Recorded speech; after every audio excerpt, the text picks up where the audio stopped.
And joining us right now, the Rothman Orthopedics guest line, my dear friend that I've known for about 15 years now, Mr. Derek Gunn joins us. It's 15 years ago. We were in the Eagles. I know you remember this fondly. We were in the we were at training camp. We were at the press box, and Hugh Douglas was like, "Yo, Gunn, do you know Farzetta?" Yeah. And you're like, "No, I don't." And then I think you tripped over a cord and knocked the volume off the TV. Something happened. That is not true. That is not true. I might have said I didn't know who you were at the time, but I never trip. Never. Never. You're a sure-footed man. You're a sure-footed man. Now, I say good friend, and the audience knows this. I send you this photo. Yeah. And I expect some adulation as you got the fish behind you in your office there in your studio. Yes. And I expect like, hey, way to go, whippersnapper. Yes. Way to be. And instead, let's see here. I'll read the text message. You're going to go to the phone? Really? I'm going to the phone. I'm going to the phone. Here's the text message. Nice hat. Were you out drinking? Thank you. Not like you don't even acknowledge the fish. It's not a fishing hat, first of all. You look like you were going to the local pub or to a cigar bar. That's not a fishing hat. So, see, that's a novice mistake right there. That's the dead giveaway that you're just learning how to fish. So you try to fool people. I'm an avid fisherman. No, you're not. You don't even have the proper fishing gear.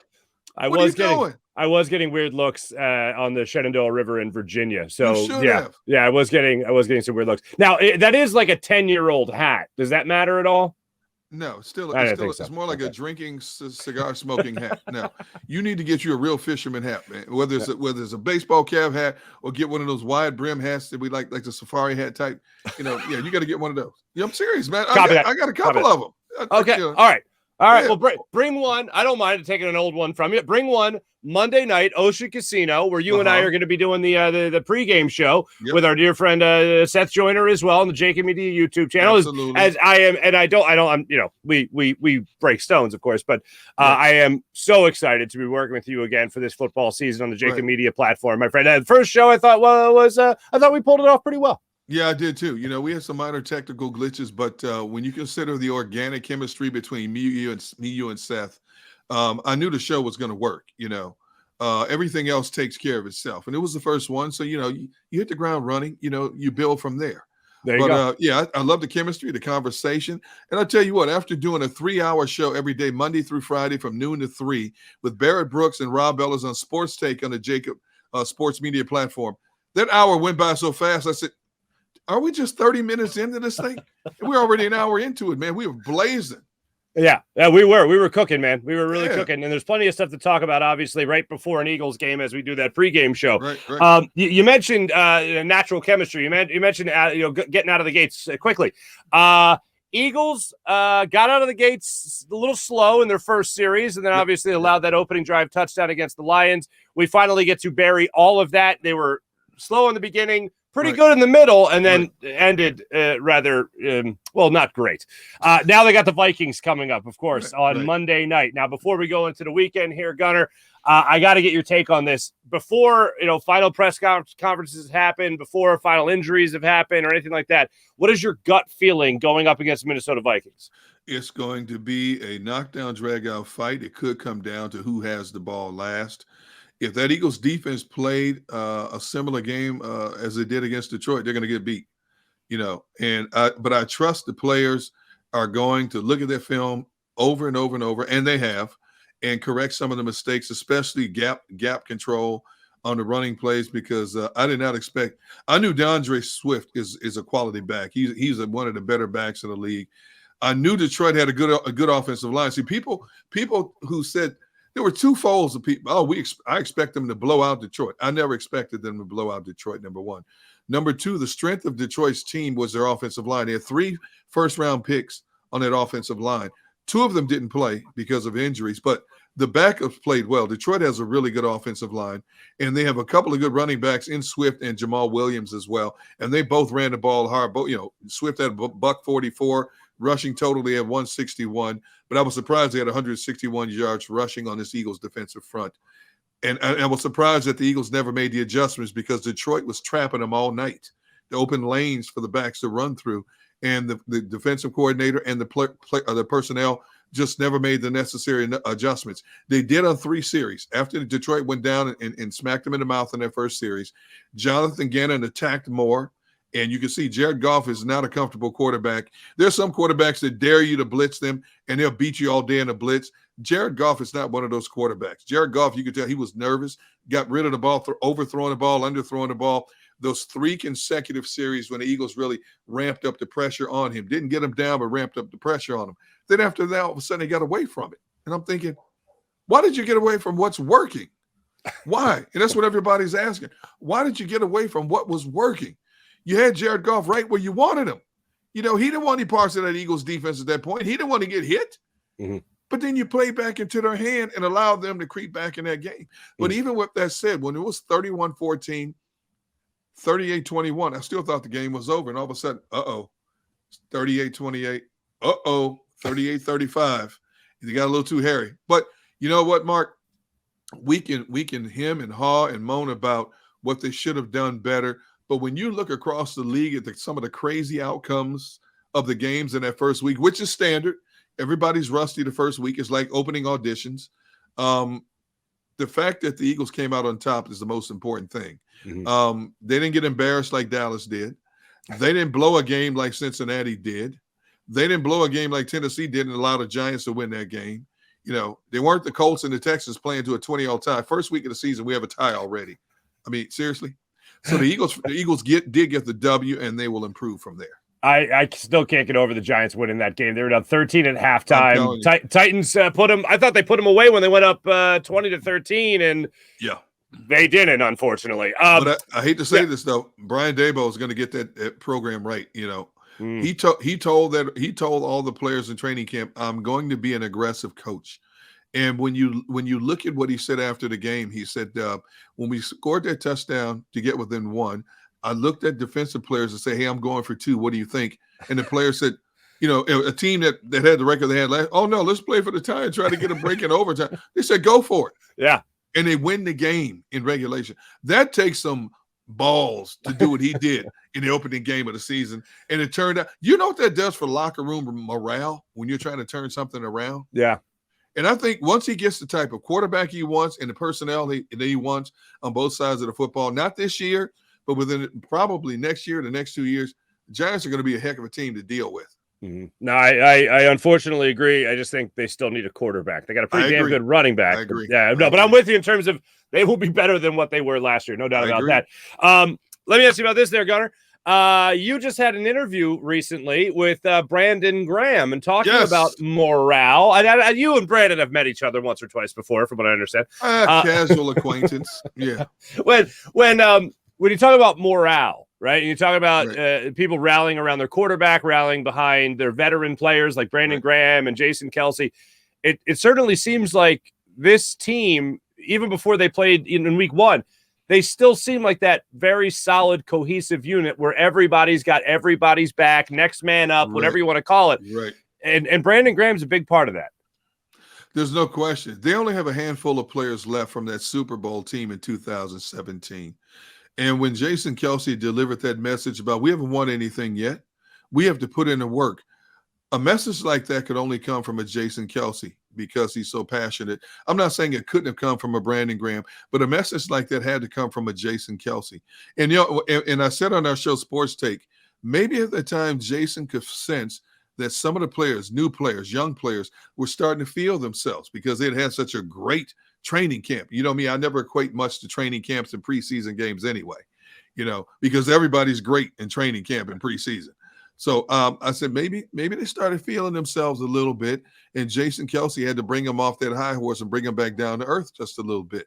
But it's a very cohesive unit, even with all the new additions.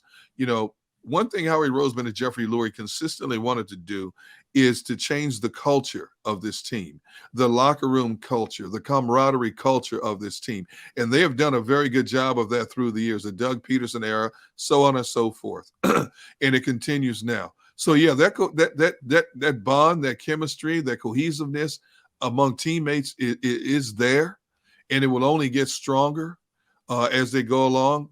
I felt, and I thought I saw it a little bit. Excuse me. I thought that when you put in the multitude of pieces on defense, they brought in C.J. Gardner-Johnson. They brought in James Bradbury, Kazir White, Nakobe Dean, Jordan Davis, Hassan Reddick. When you bring in that many people, it takes more than just practice for you to get that timing down and to understand the guy you're playing next to and to get a feel for that guy. So, that first game, they hopefully got the rust off, and it's a lot smoother going from here. Certainly. And where can we catch that interview with you and Brandon Graham? At the Jacob Media YouTube channel as well, as Gun on One podcast, available on Apple Podcasts? Yeah, man. Hey, look, I moved the Gun on One podcast this year over to the Jacob Sports Media YouTube platform because their numbers have been incredible. To kick off the new season, my first guest is my guy, Brandon Graham, and we had a great conversation. So I advise everybody, if you want to watch it, you can find it on the Jacob Sports Media YouTube platform or wherever you want to listen to your podcast, Apple, Spotify, so on and so forth. So Gun and Run is off and running once again, man. Once again. Hey, why should I be more confident, Gunner, that this Eagles team will not miss 15 tackles like they did last week against the Lions? Why should I believe just 1 week goes by and a day, essentially? Why should I believe that they're going to be better tacklers against the Vikings than they were against the Lions? Because it has been talked about so much after the Lions game. I'm not surprised it was as shoddy as it was, considering they didn't play much in the preseason. They didn't practice tackling much in training camp. What did you expect it to look like coming out of the gate? Okay, you look at a team like Detroit.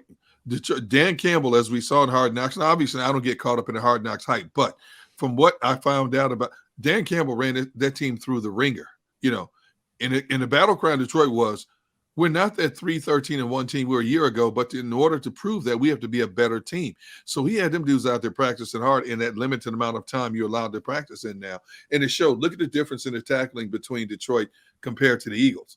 And it's going to get better because it's been magnified too much. It's been talked about with Jonathan Gannon after the game in his post-game press conferences, both right after the game and later in the week. So it's been seen on film. People have been singled out for missing a tackle. Players have looked at themselves and like, I can't believe I let this dude get away from me. So I'm not going to say I expect it to be 100% better, but I do expect it to be significantly better than it was in that season opener. Good enough for me. Do you have an early prediction, or are you saving that for Monday? I'm going to save that for Monday. That's Mark, I keep going back and forth, Farzy, and there's too many variables in this game. Green Bay let Justin Jefferson run all over the field. If I had that kind of space, even on my gimpy hamstring and knees, I could have caught at least 3 passes in that much space. I wouldn't have had 184 yards receiving like Justin Jefferson did. I might have had like 30 yards receiving, but I could have caught some of those passes in that much open space. You cannot let Justin Jefferson just run wild. But you cannot forget Adam Thielen. You cannot forget Irv Smith, the tight end. And you certainly cannot forget Dalvin Cook coming out of the backfield. So the Eagles and Vikings match up very well on both sides of the football. The Vikings have 2 strong tackles. They have Christian Darrisaw, who was the first-round pick, and Brian O'Neill, 2 solid tackles. That is the strength of their offensive line. So the edge rushing play for the Eagles is going to be significant, and trying to keep that pass rush off of Jalen Hurts, because if I'm Minnesota, after watching what Detroit did from start to finish, they did not let up on their pass rush. Aaron Glenn just turned the dogs loose and said, look, we know we can't match the man for man, so we've got to do something different to try to gain advantage. And lo and behold, they made Jalen Hurts run a lot more than he wanted to, I'm sure. So if I'm Minnesota, I'm looking at their film, we got to bring the dogs. Mm-hmm. They have much better personnel. I think the Vikings have 3 of the best linebackers in the game today, and Eric Kendricks, Jordan Hicks, who led them last week against Green Bay in tackles with 14. Jordan Hicks is an underrated player in Philadelphia, in Arizona, and in Minnesota. All he does is make plays. Mm-hmm. That's all he does is make plays. And then he got Zadarius Smith, who they got from Green Bay. So that linebacker is going to be much better than what they faced in Detroit. So that's why when people have asked me already, who you like in this game Monday night, I don't know right now. I won't know until that question is posed to me on our pregame show on Monday. There we go. I wonder who will pose that to you. That's so crazy. I can only imagine. Yeah. Some guy, I'll tell you what, some guy in a new fishing hat to me, but an old fishing hat to you. If you're going to send me pictures of you fishing, have the appropriate attire, please, because I'm going to bring that up as soon as I see it. Now I'm going to wear a suit. Now I'm going to wear a suit when I go up there. Oh, my goodness. Last thing for you, and yeah. I like Jalen Hurts. I'm a fan of Jalen Hurts. I think Jalen Hurts is going to be the quarterback here for the foreseeable future. Did we see enough opportunity? I asked this question to Bo Wolf the other day. Did we see him with 17 runs and being rushed out of the pocket? Did we get enough of an opportunity to see a good amount of improvement from last year to this year? Well, he threw 32 passes, completed 18 of them. It was a balanced attack, 39 rushing attempts, 32 passing attempts. The Detroit Lions forced Jalen Hurts to play the game he had to play. Okay. That man didn't have time to set his feet in a lot of occasions to throw a pass, and he had to take off and run. So think about of those 17 times that there were several plays that were specifically called running plays, but the majority of them, he didn't have time to set his feet. He had to take off. Mm-hmm. And that's going to be the case each and every week. Everybody's going to present something different to try to rattle a Jalen Hurts or contain him a lot better. I like the way he threw the ball. I thought he threw the ball. He could have, I'm not going to say could have been a little bit more accurate, but he threw the ball well. He got the necessary completions that he needed. He has a better collection of pass catchers. I mean, Dallas Goedert and Devontae Smith were hardly even in the equation. When you think about it, A.J. Brown had 10 catches. The next closest had 3. So it's going to balance out. And Devontae Smith had no catches on 4 targets. So it's going to balance out more as the season goes along. Where he is right now, I'm fine with that. That's just a small sample of what we need to see before we can make a true determination of, is Jalen Hurts the quarterback beyond 2022 for this organization? Gotcha. And that's the perfect way to put that. Last week's game against the Lions, that's a perfect way to put that. He played the game the Lions forced him to play. He played the game he had to play against the Lions to win. That's a great point. That's why you're brilliant. That's why I concede. You're brilliant. You're brilliant. That's what I tell myself. Derek Gunn, always a pleasure. I will see you Monday night for the pregame show on the Jacob Media YouTube channel. The Jacob Media pregame show with you and Seth Joyner and me as well.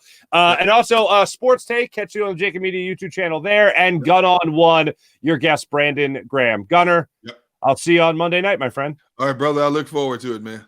I'll be sending you pics from the lake. I can't wait to see those.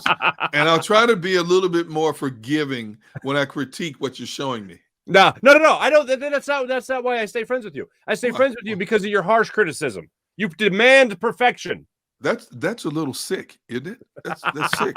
You're a sick individual, Mark. This is. I can confirm that. Per sources can confirm.